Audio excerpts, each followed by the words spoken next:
காரியத்தில் பல்லிழித்த ஈவே ராமசாமியின் பகுத்தறிவு எப்படி என இந்த காணொளியில் பார்ப்போம்.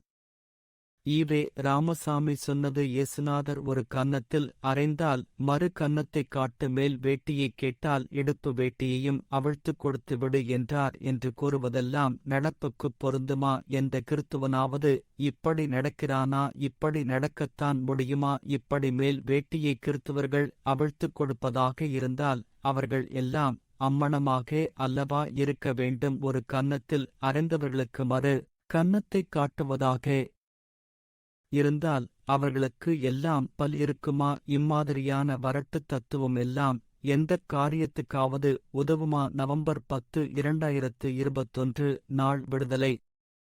ஈவே ராமசாமி கேட்டது சரிதான் என்றாலும் அவர் கிறிஸ்தவத்தைப் பற்றி முழுமையாக அறியாமல் மேலெழுந்த வாரியாக தெரிந்து கொண்டு பேசியிருக்கிறார் எனத்தான் சொல்ல வேண்டும். இவ்வளவு நல்லவனாக ஒருவனா என ஈவே ராமசாமியின் பகுத்தறிவு முதலில் சிந்தித்திருக்க வேண்டும். அப்போது கிறிஸ்தவமோ கிறிஸ்துவோ வன்முறையில் நாட்டமற்றவர்களா என்கிற கேள்வி எழுந்திருக்கும். பைபிளை ஒரு முறையேனும் ஈவே ராமசாமி வாசித்திருப்பாரேயானால் அதில் என்ன வெல்லாம் உள்ளது என அவர் அறிவுக்கு விளங்கியிருக்கும்.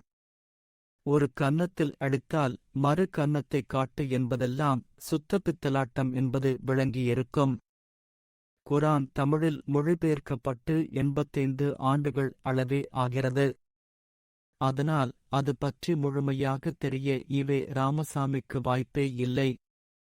பைபிள் ஈவே ராமசாமி பிறப்பதற்கு ஒரு நூற்றாண்டு முன்பே மொழிபெயர்க்கப்பட்டுவிட்டது.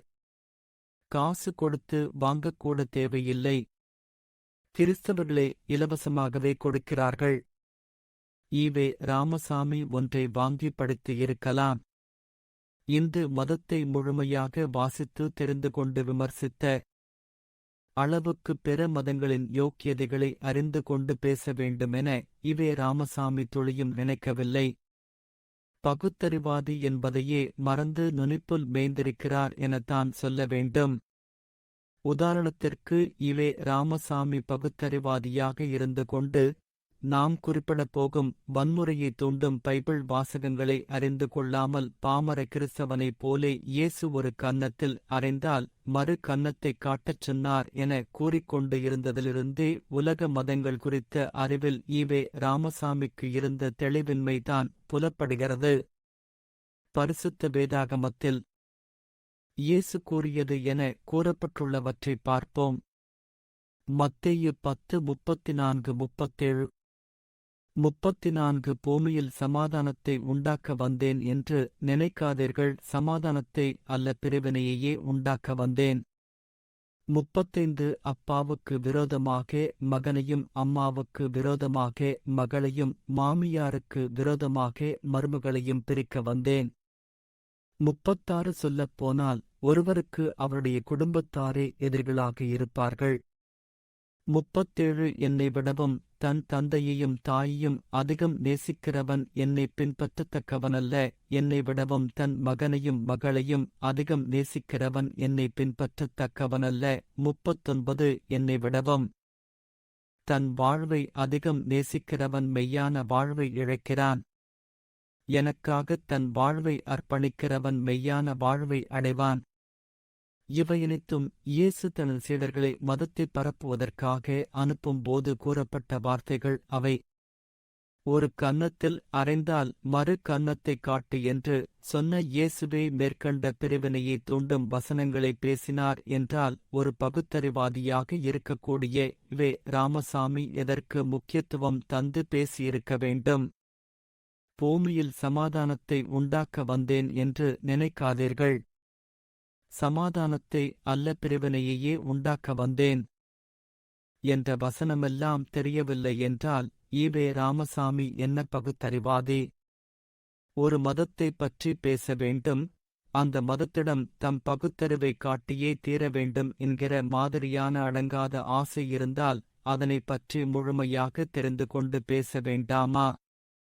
எனக்குதான் எல்லாம் தெரியும் என்கிற மிதப்பில் அரைகுறையாக பேசுவதல்ல பகுத்தறிவு. கிறிஸ்தவ விஷயத்தில் ஈவே ராமசாமி எதை பேச வேண்டுமோ அதை பேசாமல் எதற்கு முக்கியத்துவம் தரக்கூடாதோ அதை பற்றி பேசியிருக்கிறார். இந்த பழக்க வழக்கமே அவர் விசுவாசிகளிடமும் தொடர்கிறது. விளைவு தொடர்ச்சியாக கிறிஸ்தவ மத போதகர்களால் ஆசிரியர்மார்களால் நடக்கிற பாலியல் வன்கொடுமை மூடி மறைக்கப்படுகிறது என்பதுதான் வெட்கக்கேடு. அதனால் கிறிஸ்தவ மத போதகர்களால் செய்யும் பாலியல் வன்கொடுமைகளைப் பற்றியே திக்கவினர் பேசுவதில்லை. தம் பத்திரிகையிலேயே பிரசுரிப்பதில்லை. பாலியல் வன்கொடுமையையும் மதம் பார்த்து விமர்சிக்கிற கேடுகெட்ட புத்தியாளர்களாக இருக்கக்கூடிய ஈவே ராமசாமி விசுவாசிகள் கிறிஸ்தவ குற்றங்கள் என்றால் கிறிஸ்துவுக்குமல்லவா விசுவாசிகளாக ஆகிவிடுகிறார்கள். ஈவே ராமசாமி தம் அடிமைகளுக்கு ஒழுங்கான பகுத்தறிவை கற்றுத்தரவில்லை என்பதுதானே புலப்படுகிறது.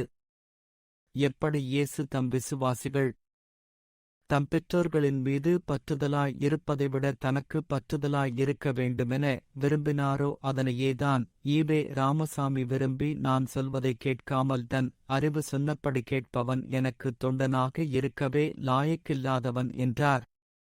ஆகஸ்ட் இத்தகைய அறிவுக்கார ஈவே ராமசாமியிடமோ அவர் அடிமைகளிடமோ நேர்மையான பகுத்தறிவை எதிர்பார்க்க முடியுமா? இதுநாள் வரை மதவாதிகளிடம் சிக்கித் தவித்த அறிவு பகுத்தறிவு என்கிற பெயரால் இனி வே. ராமசாமி போன்ற அரைவேக்காடுகள்